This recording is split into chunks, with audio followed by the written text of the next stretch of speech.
Hey everyone, welcome back. I want to talk a little bit about the 2024 election. Can you believe we're talking about the 2024 election in 2022? It sounds crazy and ridiculous.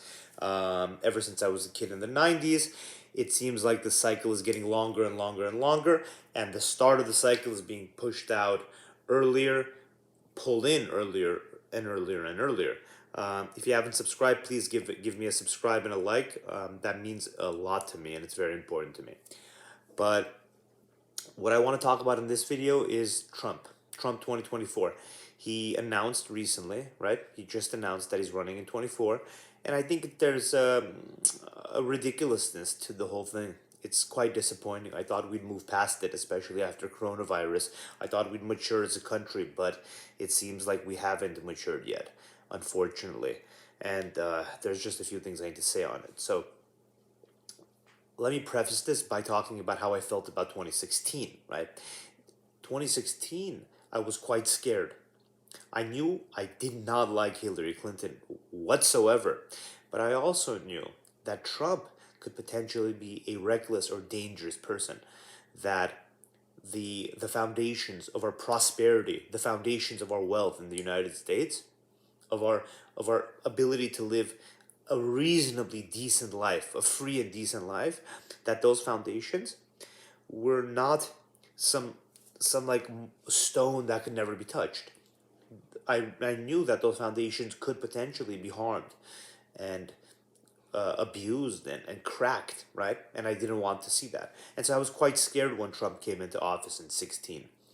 But year after year, after he came into office in 17, 2016 election, year after year, he showed himself to be a a president that is able to make appropriate policy decisions, and specifically appropriate policy decisions related to some of the most critical aspects over the coming 10, 20 years that the U.S. is facing, including China. There's strong evidence for what I'm saying here based on what Biden has done. Basically, once Biden and his people came into office, they literally kept everything Trump did and they doubled down.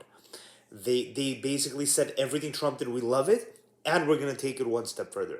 So it's like Trump 2.0 in terms of these important things, mainly China and kind of the global competition, global Cold War 2.0 that's kind of forming with China.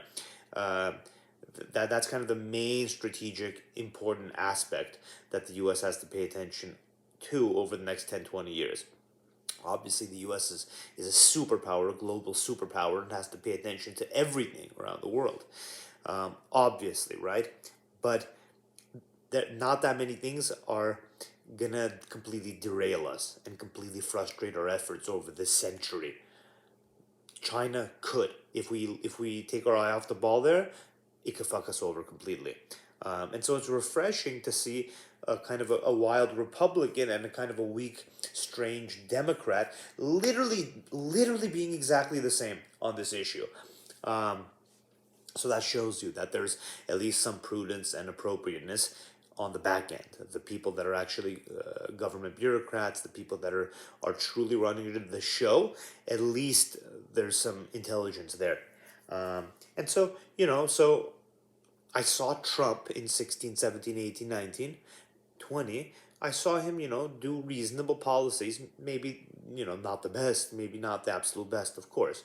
And his approach and his demeanor obviously could could use a lot of improvement. But what happened on January 6th in 2021, that did it for me.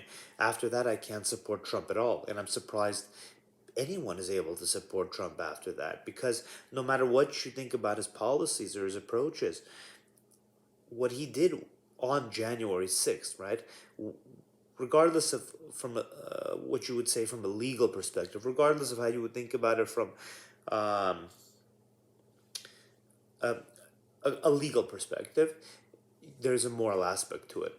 He was the president of the United States, and what he did on that day and the days before that, kind of the days after that, many weeks before that actually, was unacceptable in my opinion.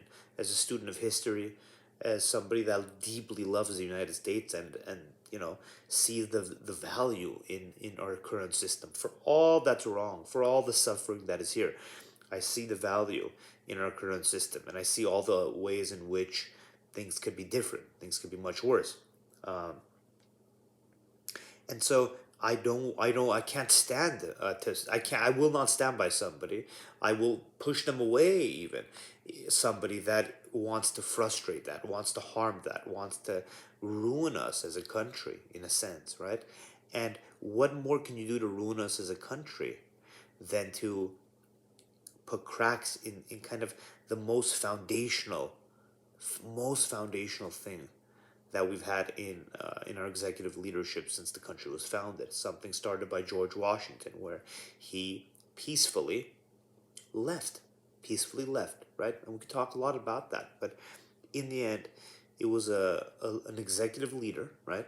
Not not a leader of a congressional or parliamentary body, but an executive leader who decided to step down. Just just did it, right? Amazing, beautiful act. Maybe another person in his place wouldn't have done that. Maybe he himself wouldn't have done that in another time and place. But we lucked out in this one, in this country, on this earth, on this version of things. We lucked out because we got George Washington. And he set in motion a tradition, a an approach that has lasted for almost 2.5 centuries. And on January 6, 2021, someone who was too childish to see the importance of that, too childish to see, um, to understand their potential impact on history. That person just didn't care and fucked around and just acted selfishly, and that's not okay. That's not okay for any adult, but it's especially not okay for a president. We don't get too many presidents, and so we want the ones we have to preserve what we have. We don't want them to undermine the foundations of our prosperity, the foundations of our liberty, the foundations of our peace here. It could all easily go away, and it's not ideal now. There's many things we have to improve, but they're not that bad, and they could be quite a bit worse. And so how could anyone possibly vote or even support it in any way somebody that tried to harm our country in such an intense way? I just don't see it. Until January 6th, I could have supported Trump for a 2024 run. But after that, how could you? After that, how can anyone support that? I don't understand. I don't understand. Whether you're a Republican or a Democrat, um, independent, whatever you are, if you love this country, I'd like to understand in the comments below how one could possibly both love this country and think that it's appropriate to support Trump for another presidential round. I think Trump needs to go away at this point. Obviously, Biden needs to have gone away a while ago. Um, but that's a different topic.